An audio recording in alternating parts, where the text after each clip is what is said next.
And we are recording. So I was just watching um, a video on Instagram about the young lady that I met years ago in the early days of my travels. Her name is Traveling T. Um, if you're on Instagram, I like her content. She travels literally all over the world. So her name is traveling.t. She's an African American young lady. And her latest post on Instagram was talking about this trend of Black people getting on the internet and talking about how they are not really descendants of the continent of Africa, which is just crazy as hell to me because I too have noticed this trend and it's dumb as hell. Like, what are we doing? We are really in need of deep therapy. And even I personally, people might look at me and say, because you're a lighter skinned person, you don't have, the most African of features. And even I, who have lived multiple years on the continent of Africa, have been claimed by several groups of people. The first, claimed by several groups of people on the continent. So the first was always the Fulani. Um, I was a Peace Corps volunteer from 2000 to 2002 in the country of Togo. And in the village that I was in, I lived in a village where people were of the Kotoko, they were called the Kotokoli. Kotokoli is spelled Kotocoli. Kotokoli. And in that village, there was always a group of Fulani people. They tended to be nomads. They were nomadic people. They kept cows, never really lived in one place, as the word nomad implies. And they were beautiful people, beautiful, beautiful people. And they were always coming up to me, speaking in their native language, which was Hausa. Um, and they would come up to me and they would just they would just run off with the Hausa. And I was always in a group of other people with the Kotokoli people, and they would be, and the Hausa people or the Fulani people would be, just running off with the Hausa, and I'm like, yeah, I don't understand a word that you're saying, and so they would turn to whoever that I was with, the Kotokoli person, and they would say, well, why doesn't she speak her language? Truly confused, confused. And of course, that always caused everybody in the group to laugh. And they would say, "Oh, she's from America. She's not, duh. like, she's American. Why do you think that? Um, why do you think that she would speak your language?" And they were like, "No, she's one of us." The second time this happened, this is a few years after I had completed the Peace Corps, and I had gotten a short-term work assignment in Mali. I had gone to a village. I was there for maybe 6 weeks. I want to say 6 weeks to a village called Ole. It was called Olesebugu in the country of Mali. And if I remember correctly, it was about maybe 15, 20 kilometers outside of Bamako. Um, Same experience there. People, there were some Fulani, but for the most part, I can't remember. Bambara. Bambara is the language that a majority of Malians speak. I hope I'm pronouncing it properly. Bambara. Bambara. But I just remember I was working with a group of women who were in a shea butter collective. And, we were working on ways to be able to get their shea butter and other products, food products that they were making in the hands of the general public. And the same thing would happen. People would come up to me and they start speaking in Hausa, and they were like, well, their assumption was that one of my parents was Malian and the other one must have been white, which is not it. Both of my parents are African American. And so this notion of Black people in the United States saying that they that Black people don't have any connection, that there are most of the Black people that are here in the United States don't have any connection to the continent of Africa is absolutely ridiculous to me. Is absolutely ridiculous. And honestly, I will say that has to be some sort of a reflection of people's inability to be able to travel. Now,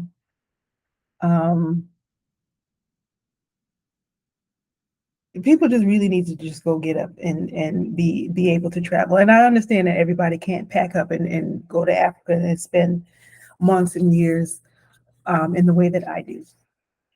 However, this is a big however. There are opportunities for you to be able to travel. Well before I was packing up and traveling the world, and if you're new here to my channel, my name is Halona Black. I left the United States in 2018. I am American, African American to be in particular. And I have lived in 10 countries since 2018, and I'm currently living in Mexico. One of the countries that I lived in while I've been away from the United States is Rwanda. I spent about 3 years in Rwanda and did a short stint in Uganda as well. And that was my first time traveling to the eastern part of the continent. I have not been to Southern Africa or even Central Africa at all.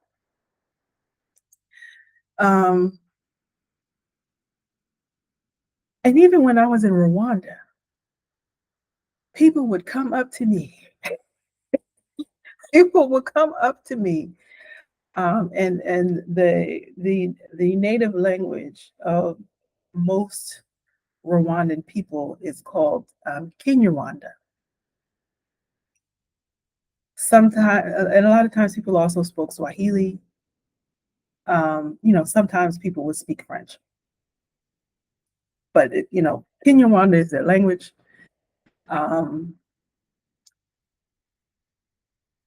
And when they're not speaking Kinyarwanda, they spoke English, right?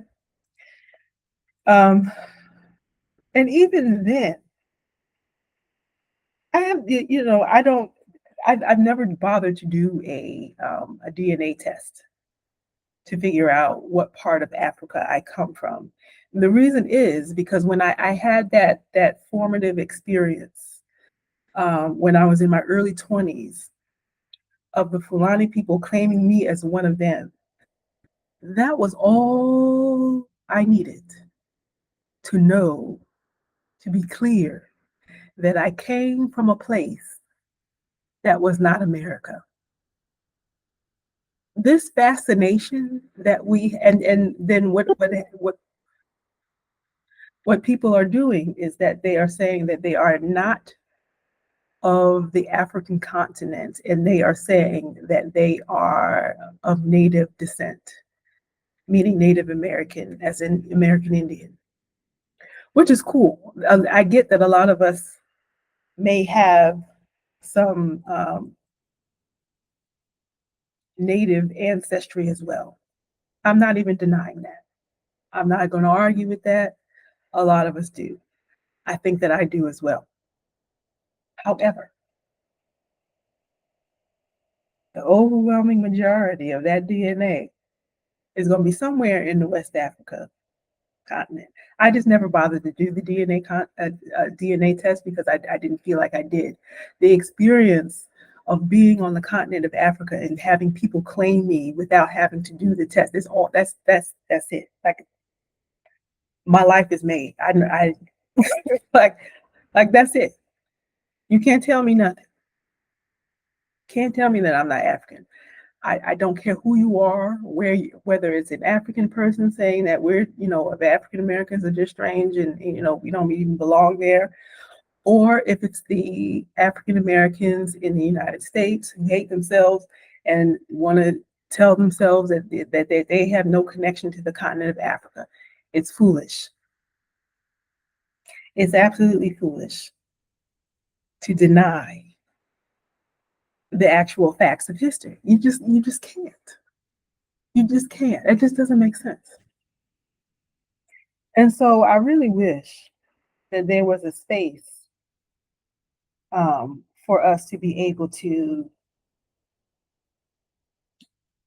have some sort of a collective healing process because we freaking need it. I'm putting geranium essential oil under my nose. I like the way it smells. I wish that there was a collective healing process for us because we need it. I think my personal healing process has come from the opportunity to be able to travel. And I really want that for a lot of us because many of us are so disconnected from the continent. We've never actually been there. Um, you don't know you don't know how what is it that I want to say here? You don't know how freeing it feels to be able to go back to the continent from where your people were stolen from and to be able to show up on your own terms and conditions. There's something so beautiful about that I like. I don't know what else to say. And people on both ends, people on the continent are going to tell you that you are not one of them. And I don't sit and listen to uneducated people to tell me about who I am. And the same thing goes with this side on the African American side in the United States, and even people in the Caribbean, and I'm learning in other parts of Latin America. People are going to tell you, oh, but we don't do black. We're not black. That's crazy as hell. It's crazy as hell. Cut it out. It's crazy as hell. And you know what? One of the things that I really enjoyed talking about traveling and people trying new things. I don't even know what this man's name. This is a white guy. I'm sorry, I don't have a better I don't have a better descriptor than that. He's an older white gentleman. Um, whose whole, I think it's on Instagram. His whole Instagram thing is picking up and going to different ethnic restaurants in wherever place in the United States that he lives in. I don't, he's not, he had a Southern accent. He wasn't living in some big city or big town or anything like that. But what he did was he found all of these different ethnic restaurants that he wanted to try. This was his way of traveling. Okay, so if you cannot pack up and say, I'm going to spend a month on the continent of Africa, this is a great way for you to be able to do it.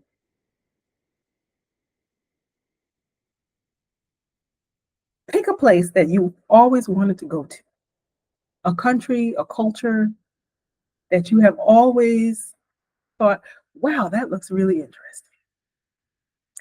And so this white gentleman, the old gentleman, he looked to be about maybe in his, 60s, maybe even 70s. He goes by himself. He shows up at these random restaurants. He's been to African restaurants, Latin American restaurants, a few Middle Eastern restaurants, some Asian restaurants. And he walks in the door. He announces himself to whoever is the server and says, hey, I am unfamiliar with this type of food. I'm unfamiliar with this culture. Can you tell me what to order? And they will very happily give him instructions on, you should order this with that thing and that thing over here, and this is really great. The food will come. he might be unfamiliar with eating it. You know, some things are eaten with your hands, some things are, scooped up with bread, and, some things require that you pour, meat and sauce over rice, and, he gets the whole thing, the whole shebang. And he has a conversation with the server, sometimes even the people who own the restaurant, about what the food is, where it comes from, and he tells us what the food tastes like. And we get to, see his face when he's taking a bite of like rice and meat and sauce for the first time, and it's like an explosion in his mouth. You can see he's having a great time. Those local experiences matter. Those types of experiences matter. So I know people look at me and they're like, "Oh, Halona, you're spoiled because you get to go and do all of those things." Well, I'm not exactly spoiled. I just plan my life to look like this.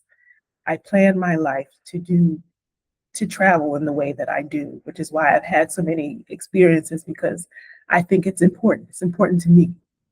And I think that other people should plan their lives in the way that they wanted to. So if at this particular moment you cannot pack up and go to Africa or China or Guatemala or wherever it is in the world that you are most interested in going to, simply go to a local restaurant and get in touch with other cultures that way. Go, like, it's the summertime. A lot of times, um, certain cities, small cities, big cities, will have like a food and wine festival or a taste of, in this, a taste of Nashville. Go to those sorts of events and see what new restaurants you can find. A lot of these restaurants are offering, specials. They offer deals, so it's not like it's a totally expensive thing to do. Get yourself on a bus. You can walk, drive yourself on down, and go and have a new experience. Because I'm going to tell you right now, the weird shit that I'm seeing on the internet with Black people saying that they are somehow not African is absolutely pissing me off. I hate to see it. And so I don't know. That was really what it is that I wanted to be able to share today. Travel is important. Travel is the reason why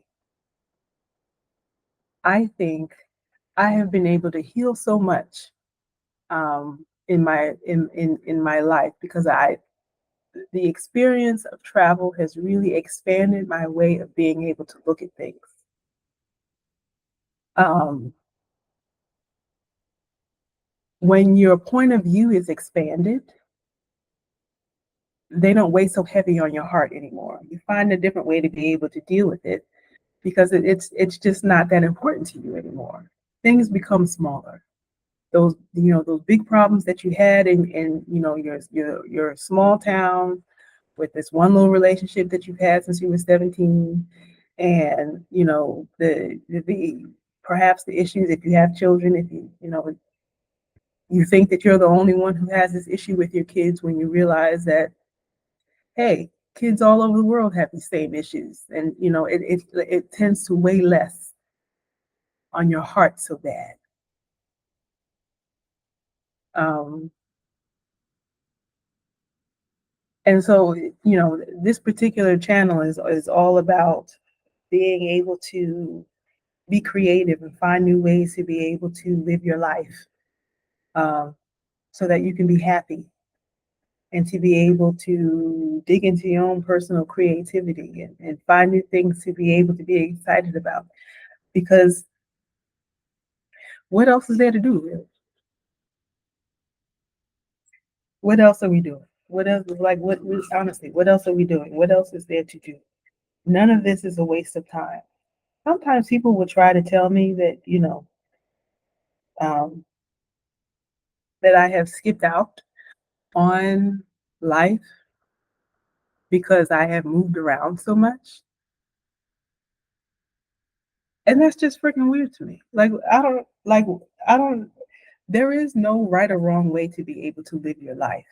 There's just the way that you choose to be able to do it. And if you like what I do and you want to do some version of that, great. If you don't want to do that and you decide that you want to go and live, your version of whatever a good life looks like, awesome, do that. And tell people about it because there's more than one way for you to be able to live your life. That's another thing that pisses me off. Your way to be able to live your life is your choice, and you should be allowed. I think more, especially if you are an older woman, um, a person that's in midlife, and you've made different choices. If you're a Black woman, a person of color, we have been told in many ways that I should have been married and had X number of kids by now.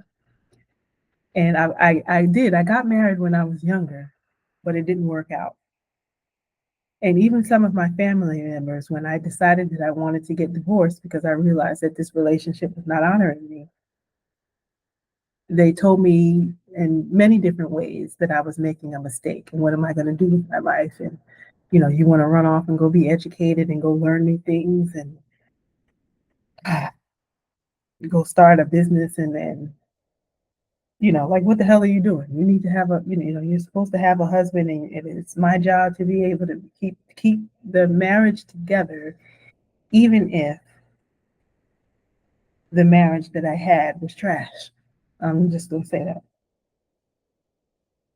I talk about how getting divorced has benefited my creativity in a different video, but go out and see new stuff. Like folks really just be getting on the internet and claiming what they haven't done any real research. They ain't spoken to nobody. They just get on the internet and see stuff and just decide that this is the thought process that they are going to follow. And they want to share it um, with other people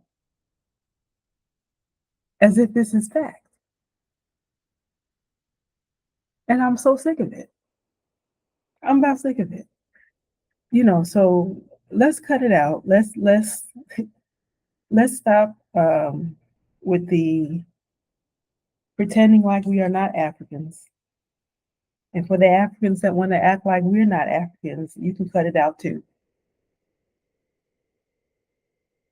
Because we all, as a group, in order for any of us to be free, we're all going to be able to, we all need each other in some way, shape, or form. And everybody sitting here trying to rewrite history as if they know anything.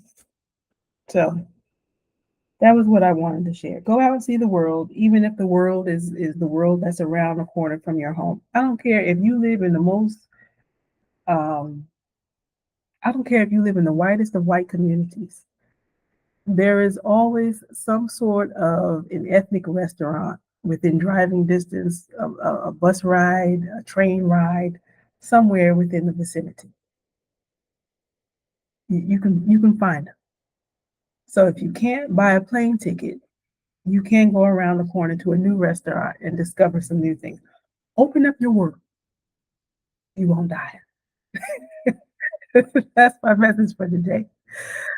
Um, Check out my Substack if you want to know more about what it is that I'm doing. What I actually do is I share essays, my thoughts, my feelings, and stories that I have of healing myself from various things and my thoughts about midlife, and I share them in an essay, and I offer journaling prompts at the end of the essay so that you too can sort of draw from all of your personal life wisdom.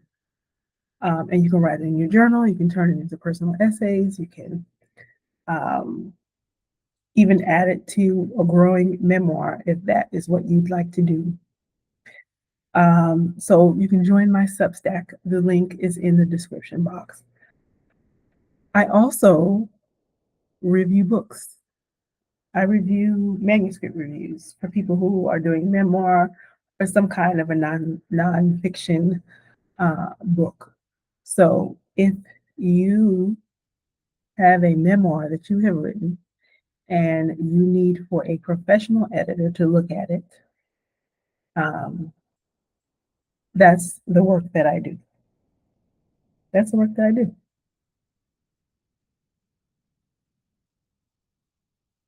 See you tomorrow.